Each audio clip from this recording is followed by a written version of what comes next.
Ako, taga Mindanao ako, dapat daw susuporta ako kay Duterte. Alam mo, Doy, hindi mo alam yung ginagawa ng Duterte, Doy.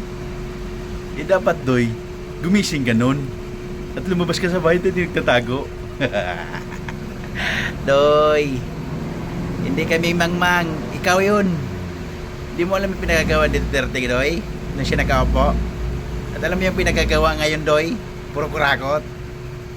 Doy, parang ngayon ka palang pinanganak, tapos nagsasalita ka na walang alam.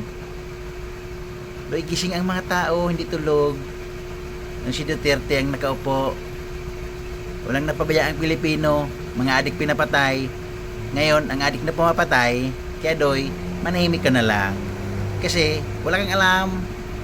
Kasi nagtatago ka noon eh. Ay kami na sa labas, alam namin. Kaya Doy, Duterte solid, Doy. Iyak ka na lang. Blah.